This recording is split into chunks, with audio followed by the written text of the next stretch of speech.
Hello friends, welcome to my another video.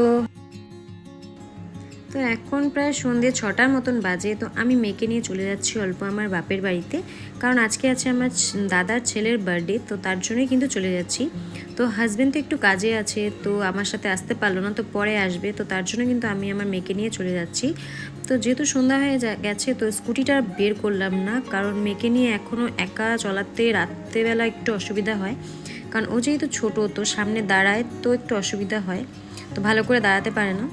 তো এই জন্য ভাবলাম যে টোটো নিয়েই চলে যাই। তো পরে হাজব্যান্ড গিয়ে নিয়ে আসবে। তো আমরা দুজনে চলে যাচ্ছি। আমার মেয়ের কিন্তু আবার এদিকে টোটো চলতে কিন্তু খুব ভীষণ ভালোই লাগে। ও তো টোটোতে উঠলে কিন্তু খুব মজা পায়। তো তার জন্য টোটোতেই চলে আসলাম। তো ভাবলাম বাইরের দিকটা একটু তোমাদেরকে দেখাই। তো দেখো, পুজো যেহেতু চলেই আসছে, তো বাইরে কিন্তু মানে একটু ভিড়ভাট্টা পড়ে গেছে শপিংয়ে। তো ভাবলাম আশেপাশের পরিবেশটা তোমাদের সাথে একটু শেয়ার করি। দেখো চারিদিকে ভিড় পড়ে গেছে। তো যাওয়ার সময় আমরা কিন্তু কেকটা নিয়ে যাব, মানে কেকটা এক জায়গায় অর্ডার দেওয়া আছে। তো আমি যাওয়ার সময় ওখান থেকে কেকটা নিয়েই তারপরেই কিন্তু যাব। তো কেকটা নিয়ে চলে এলাম বাড়িতে।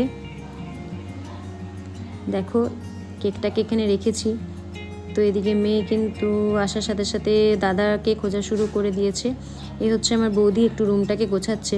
তো বার্থডে যেহেতু তেমন বড় করে নয়, জাস্ট মানে একটু মানে আশেপাশে 2-3টা বাচ্চা আসবে ওই। আর তো আমি মেয়েকে নিয়ে এসেছি, ওর আবার বার্থডে বলতে তো খুবই ভালো লাগে, তো এই জন্যই নিয়ে এসেছি। তো ও এসে দাদার জিনিসপত্র, দাদার খেলনা নিয়ে খেলবে, ওটাই শুরু হয়ে গেছে। তো বল নিয়ে খেলছে দেখো। তো এদিকে জাস্ট কয়েকটা বেলুন আছে, তো বেলুনগুলোকে এখন একটু ফুলাবো। তো এইদিকে দেখো চলে এসেছে আমাদের বার্থডে বয়। ঘুমিয়েছিল, জাস্ট উঠলো, কালকে ওর এক্সাম আছে। তো তাও সেজন্য বার্থডেটা ভালো করে করেনি, যেহেতু এক্সাম পড়েছে। তো এখন ও জাস্ট ঘুমের থেকে উঠলো। তো এখন দেখো ওরা দুজন মিলে খেলা করছে অল্প। তো মেয়ে দিকে দুটো সেলিব্রেশন এনেছে ছোট, একটা নিজের জন্য আর একটা ও দাদাকে গিফট করবে, তো তার জন্য নিয়ে এসেছে। দেখো দাদাকে দেওয়ার জন্য গিফটটার পিছে পিছে যাচ্ছে, আর দাদা চলে যাচ্ছে কেকটা দেখার জন্য।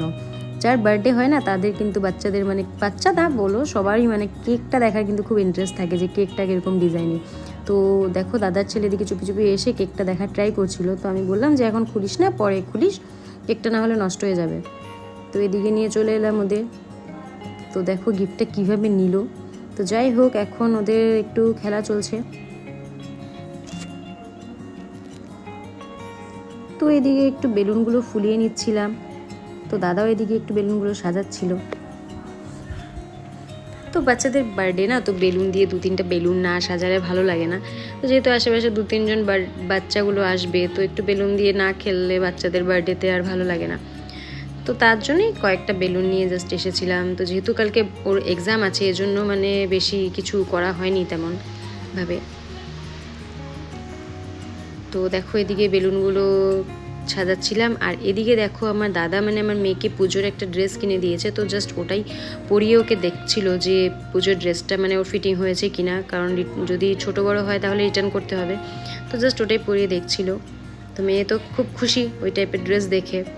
তো এদিকে দেখো দাদার ছেলে কিন্তু নাচানাচি করছে, ও নিজের বার্থডেতে নিজেই ডান্স করছে কীভাবে।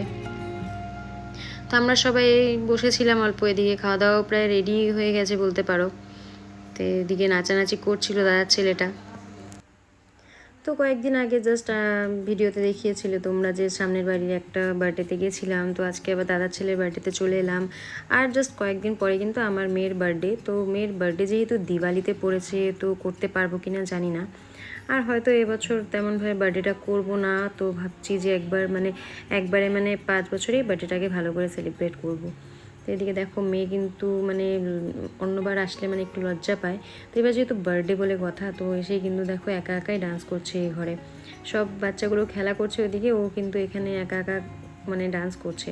তো কী গানে ডান্স করছে গানটা আমি জাস্ট শোনাতে পারছি না, কারণ গানটা আমি এখানে প্লে করলে কিন্তু কপিরাইট চলে আসবে। তার জন্য আমি গানটা এখানে চালাতে পারছি না। তো আমি মুখে বলে দিচ্ছি ও বাম বাম বলে, তো ওই গানে ডান্স করছিল একা একা। তো ওর ভীষণ ফুর্তি, তো বারবার বলছে যে কখন কেকটা কাটবো, কখন কেকটা কাটবো। ওর জাস্ট মানে ওটাই কথা, মানে কেকটা কাটতে লাগবে। ওর ভীষণ ভালোবাসে কেকটা কাটতে। তো জাস্ট ওটাই জিজ্ঞেস করছে কখন কেক কাটবো। তো দেখো এদিকে বাকি বাচ্চাগুলো একটু খেলাধুলা করছে, কিন্তু ও কিন্তু ডান্স করেই যাচ্ছে। তো অন্যবার মানে আমি যখন যাই মানে ও মামা বাড়িতে গিয়ে কিন্তু মানে একটু লজ্জা পায়, কারো কাছে যায় না, একটু মানে চুপচাপ বসে থাকে। কিন্তু এবার দেখো মানে বেশি অল্প মানে নাচানাচি করে যাচ্ছে, মানে ভীষণ ফুর্তি ওর মনে। তো দেখতে পাচ্ছ কীভাবে নাচানাচি করছে। তো বাকি যে দুজন বাচ্চাকে দেখতে পাচ্ছ ওরা হচ্ছে আমাদের উপরে ভাড়া থাকে, তো ওরাও চলে এসেছে, কেক কাটবে এখন, তো তার জন্য তো ওরাও দেখো ওর ডান্স দেখছে।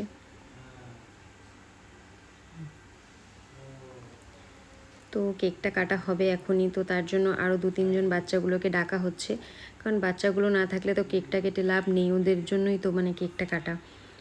তো এই জন্য ডাকতে গেছে আরও 2-3 জন বাচ্চাকে আশেপাশে, তো ওরা আসলেই কেকটা কাটা হবে।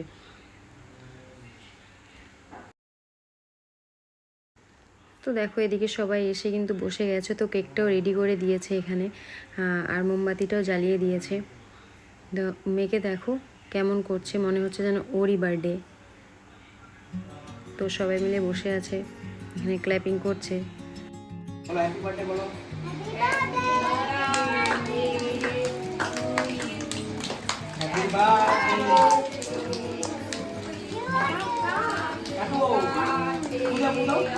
বাবা ধরো, সব ধরো ধরো চামচ।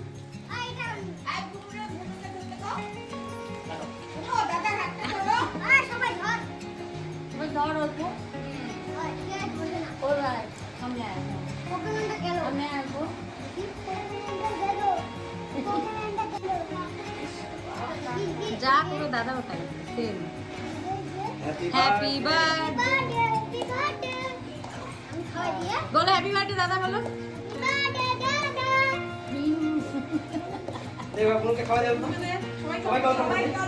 আমি গাড়ি দিচ্ছি।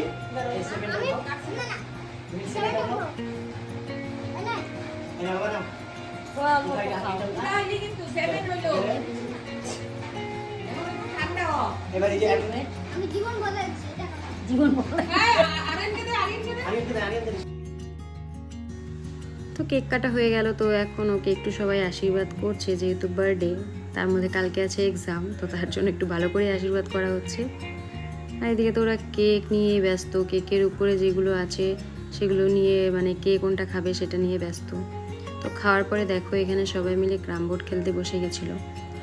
তো ভাবছিলাম যে আজকে আমি থাকবো বাড়িতে, কিন্তু থাকা হলো না। তো খাওয়া দাওয়া করেই কিন্তু আমি চলে গেছিলাম বাড়িতে। তো দেখো এখানে ক্যারাম বোর্ড, এই ক্যারাম বোর্ডটা আমার বাবা দিয়েছে মানে দাদার ছেলেকে। তো সেই ক্যারাম বোর্ডটা নিয়েই সবাই খেলতে বসে গেছে। দেখো আমার মেয়ে কিন্তু আবার ক্যারাম বোর্ডের গুটি মারতে পারে, আমি কিন্তু জানতাম না, এবার ফার্স্ট দেখলাম যে ও গুটিটা মারতে পারে। তো ও কিন্তু এই ক্যারাম বোর্ডটা ফার্স্ট টাইম দেখলো, তো এরপরে কিন্তু ওই এটা চাবে আমার কাছে, মানে বলবে ক্যারাম বোর্ড কিনে দাও। তো যাই হোক ফ্রেন্ড, ভিডিওটাকে আজকের মতন এখানেই শেষ করছি, দেখা হচ্ছে নেক্সট ভিডিওতে। তো যদি তোমরা ভিডিওটাকে দেখে থাকো আর চ্যানেলটাকে সাবস্ক্রাইব না করে থাকো, তাহলে চ্যানেলটাকে সাবস্ক্রাইব করে দিও।